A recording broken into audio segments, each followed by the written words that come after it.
초등학생 기초공법 초기 공입니다. 이번 시간에는 퀴즈를 통해 낱말의 뜻을 짐작하는 방법에 대해서 알아보도록 하겠습니다. 자, 이 호수는 수심이 깊어서 물에 빠질 경우 사고가 발생할 수 있습니다. 수영이나 물놀이를 삼가 주시기 바랍니다. 이 중에서 여러분들은 모르는 단어가 무엇이 있나요?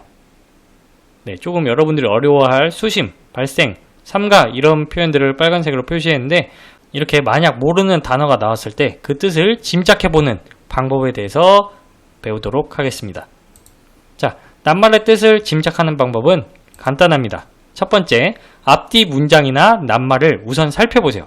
자기가 모르는 낱말 있잖아요. 그거 앞뒤 문장이나 낱말을 살펴보고 그 상황을 봤으면은 이제 그 낱말에 어울리는 뜻을 여러 개 한번 생각해 보면 됩니다. 후보를 몇 개 뽑는다고 생각하세요. 어울리는 뜻, 자기가 아는 낱말 한번 생각해 보고요. 그 다음에 그 짐작하는 뜻과 뜻이 비슷한 낱말을 이제 넣어보면 됩니다. 그러면 대략적으로 그 뜻과 비슷하거나 또는 맞는 경우가 있거든요. 그래서 이 방법대로 해볼 건데요. 한번 예를 들어 보겠습니다. 자, 다람쥐처럼 쥐과에 속하는 동물들은 이빨이 계속해서 자란다. 그래서 이빨을 닳게 하려고 도토리, 밤, 호두처럼 딱딱한 음식을 갉아먹는다. 여기서 닳게라는 뜻을 모르는 친구가 있을 수 있어요. 자, 그럴 경우 어떻게 하라 그랬죠? 네, 앞뒤 문장 낱말을 살펴보라고 했습니다. 다람쥐는 이빨이 계속해서 자란대요. 근데 이빨을 닳게 하려고 딱딱한 음식을 갉아먹는데요. 이빨 계속해서 자라는 걸 막으려고 한다는 걸 알 수 있죠?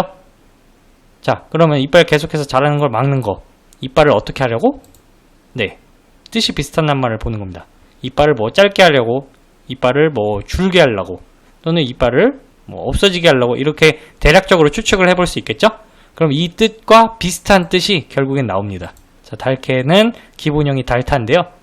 네, 국어사전에서 찾으면은 갈리거나 오래 쓰여서 어떤 물건이 낡아지거나 그 물건의 길이, 두께, 크기 따위가 줄어든다 라는 뜻을 갖고 있습니다. 예, 아까 우리가 앞에서 추측한 거랑 아까 앞에서 짐작한 거랑 뜻이 비슷했죠? 이런 식으로 하는 겁니다. 자, 다음 문제입니다. 위인들은 어려운 여건 속에서도 좌절하지 않고 열심히 살았습니다. 저도 앞으로 최선을 다해 살아가겠습니다. 자, 여기서 여건. 여건은 무슨 뜻일까요? 네, 한번 뜻이 비슷한 낱말을 짐작해 봅시다. 우선 앞뒤 문장을 봐야 되겠죠? 어려운 속에서도 좌절하지 않고. 자, 어려운 속에서도 좌절하지 않고. 그럼 여기에는 상황, 환경 또는 배경, 형편 이런 말이 들어갈 수 있겠죠? 이 부분이 들어가도 말이 되잖아요. 어려운 상황 속에서도 좌절하지 않고, 어려운 환경 속에서도 좌절하지 않고, 어려운 배경 속에서도 좌절하지 않고. 자, 이렇게 뜻이 비슷한 낱말을 구했으면은 이 뜻이라고 짐작하면 됩니다. 자, 실제로 국어사전에서 찾으면은 주어진 조건이란 뜻입니다. 여건이. 다음 문제입니다. 지하철이 불타는 위험한 상황 속에서 다른 사람들을 살리기 위해 뛰어든 학생이 시민들로부터 추앙을 받았습니다. 자, 앞뒤 문장을 보고 위험한 상황에서 뛰어든 학생. 뭔가 용기 있는 행동을 했죠. 그럼 시민들로부터 무엇을 받겠어요? 네, 존경을 받기도 하고 인정을 받기도 하고 칭찬받을 수도 있겠죠. 네, 이 뜻을 짐작을 하는 겁니다. 자, 추앙을 국어사전에서 찾으면은 높이 받들어 우러러 봄이라고 되어 있습니다. 방금 용감한 행동을 해서 사람들이 시민들이 높이 받들어 우러러 봄 이렇게 뜻을 넣을 수가 있겠죠. 자, 다음 문제입니다. 적군이 쏜 포탄이 한쪽에 집중적으로 떨어지기 시작하자 군인들은 산기하여 산비탈을 기어 올라갔습니다. 덕분에 피해를 줄일 수 있었습니다. 자, 산기하여 라는 낱말의 뜻을 짐작하기 위해 앞뒤 문장을 살펴봅시다. 이제 집중적으로 포탄이 떨어졌어요. 집중적으로 떨어지는 포탄을 피했으니까 피해가 없었겠죠? 네, 그러면은 집중적으로 떨어지는 포탄을 어떻게 해야 될까? 네, 흩어져서 또는 퍼져서 또는 벌어져서 올라갔다고 표현하는 게 좋겠죠. 네, 이렇게 짐작을 해볼 수 있는 겁니다. 산기하여라는 뜻이 흩어져, 퍼져서, 벌어져서랑 뜻이 비슷하지 않을까 이렇게 짐작을 해서 이런 식으로 알 수 있습니다. 국어사전에서 실제로 찾은 뜻은 여럿으로 흩어져 벌어지다. 네, 이 뜻을 갖고 있어요. 우리가 짐작한 뜻과 똑같죠? 또는 비슷하죠? 다음 문제 4번입니다. 봄이 와서 그런지 공원에는 꽃이 지천에 피어 있습니다.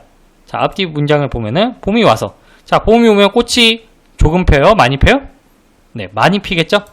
그래서 뭐 사방, 주변, 이곳저곳에 뭐 피어 있습니다. 이런 식으로 짐작을 할 수 있겠죠? 자, 기본형 지천이고, 네, 매우 흔하다는 뜻을 갖고 있습니다. 아까 우리가 짐작한 뜻과 어느 정도 비슷하죠? 자, 이제 마지막 문제입니다. 나는 외국으로 이민 가기 때문에 통장을 더 이상 쓸 일이 없었습니다. 그래서 은행에 가서 통장을 해지했습니다. 자, 앞에 문장 보니까 더 이상 쓸 일이 없대요. 더 이상 쓸 일이 없으니까 통장을 어떻게 했겠어요? 네, 없애거나 취소했거나 이렇게 했겠죠? 그래서 이 뜻이 해지했다는 뜻이 뭐 없애다 취소하다랑 비슷한 말일 거야 라고 추측을 할 수 있습니다. 자, 해지했습니다를 기본형은 해지하다고요. 국어사전에서 찾으면은 계약 당사자 한쪽의 의사표시에 의하여 계약에 기초한 법률 관계를 말소한다 라고 되어 있어요. 여기서 말소라는 뜻도 잘 모르겠죠? 또 법률 관계도 잘 모를 수가 있어요. 자, 이런 경우도 여러분들이 계속 낱말의 뜻을 짐작하면서 앞뒤 문장 보고 짐작하면서 뜻을 해석하면 됩니다. 자, 둘이 계약을 했는데 그중 한쪽이 이거 안 할래. 법적으로 이거 안 할래. 말소 이거 이제 없는 거야 하는 것. 이렇게 뜻을 짐작을 해보면 됩니다. 앞뒤 문장과 어울린다. 그러면 여러분들이 짐작하는 게 거의 다 맞습니다. 이번 시간에 낱말의 뜻 짐작하는 방법에 대해서 알아봤는데요. 도움이 되셨다면 구독과 좋아요 부탁드립니다. 감사합니다.